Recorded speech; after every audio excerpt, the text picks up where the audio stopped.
Minister, hello, welcome today. Thank you so much for hosting us in this beautiful building in the Ministry of Foreign Affairs of Sweden in Stockholm.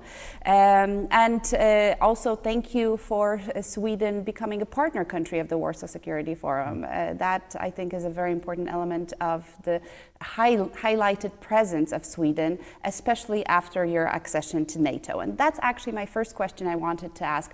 What does NATO membership mean for Sweden, to Sweden, after so many years of neutrality? Now you are among the NATO member states. What does that mean for your country? Well, thank you very much. This constituted, of course, a major political shift because we left behind the legacy of being a non-military aligned country since 200 years. And that's, of course, a big step. But this step was taken with very broad support with the Swedish population and within the Swedish parliament because we saw that Russia's ambitions for both our region but also the world, its idea about recreating its empire, its bloody war in Ukraine, its aggression against its neighbors, all this means that the security of our neighborhood is threatened. And we need to stand up together with the other countries around the Baltic Sea. And of course, with Sweden and Finland now having joined NATO, all countries, with one obvious exception, who have coast around the Baltic Sea, will be NATO member states. And that is a major geopolitical shift. Absolutely.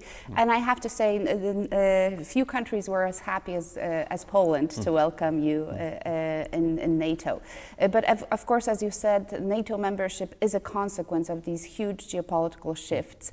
And they also stem mainly from the Russian invasion in Ukraine. The Swedish population and Sweden itself has been a huge supporter of Ukraine over the last 2 years, both in terms of humanitarian assistance, but most importantly, military assistance as well. But as you see the situation developing, both on the Eastern Front, but also in our capitals, the question of Ukraine fatigue, are you worried that we will not be able to sustain this continuous support to Ukraine? And where do you see this conflict going?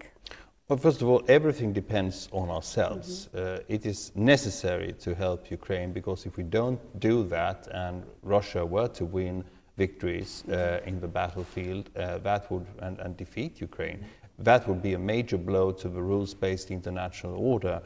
The question of territorial sovereignty would be open to questioning over the world, and we might see other actors who would like to gear up after such a victory. So we need to help Ukraine, and it depends on ourselves. This is not a question about industrial production. We outproduce Russia in a relationship 25-1 if we add all the capabilities of the West.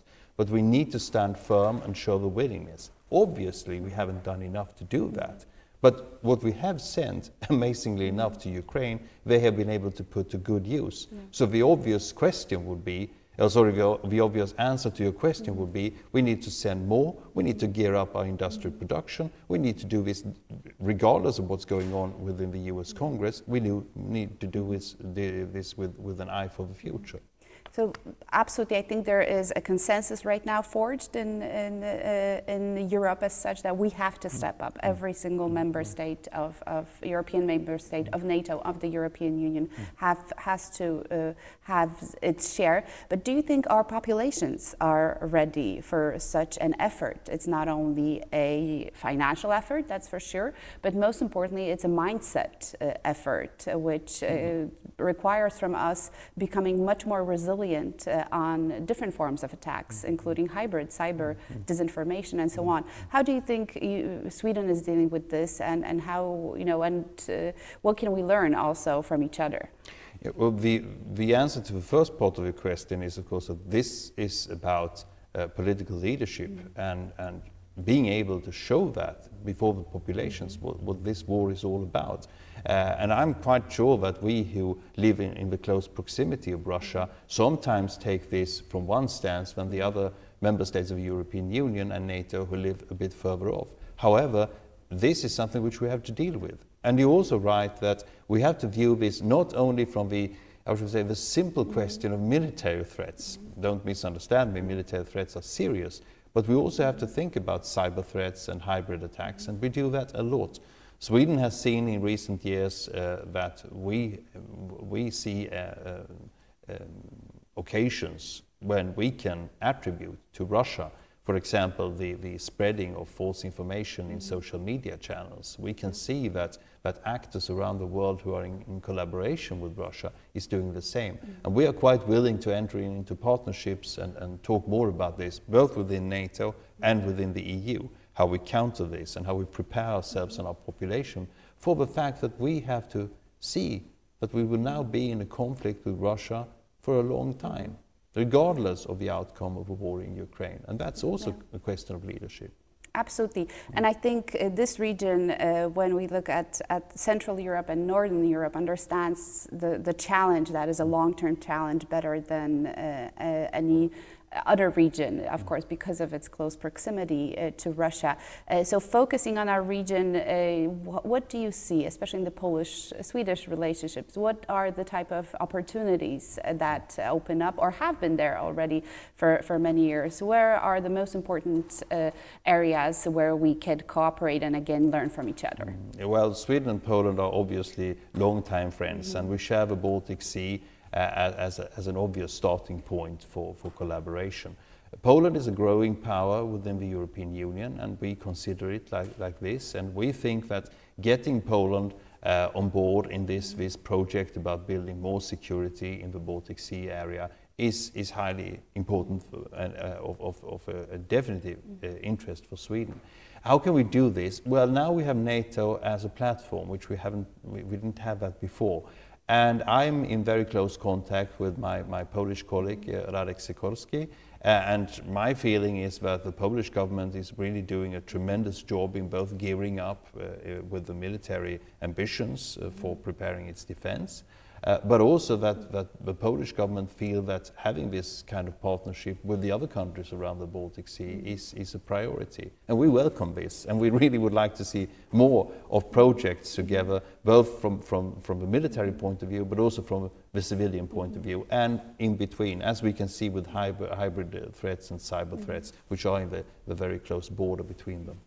Fantastic. And of course, my last question, Sweden has decided to take the partnership status of the Warsaw Security Forum 2024. We are looking forward to welcoming in October a huge, actually, Swedish delegation made up of government, parliamentarians, civil society, and Swedish industry. Why have you decided to step up in such a way and join us in cooperation in 2024? Well, the answer to your previous question gives some hints about why. Because we feel that the Warsaw Security Forum is an obvious starting point for a debate. We think that we can contribute to this important forum, the most important one we have in this region, as I see it.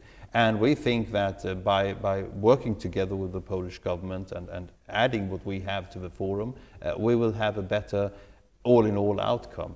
Also, I would like to say that having a platform like the Warsaw Security Forum is immensely important to all of us, and I think that being able to have discussions and dialogues within the forum, we will arrive at better conclusions about how to counter the threat that Russia poses, but also to show that we need to view this from a global point of view, and that the forum, who have actors also outside of the European Union, will be of great interest to us. Thank you very much, Minister. We're very much looking forward to seeing you back in Warsaw, I hope multiple times, but especially at the Warsaw Security Forum in October. Thank you very much for your time. Thank you. Thank you.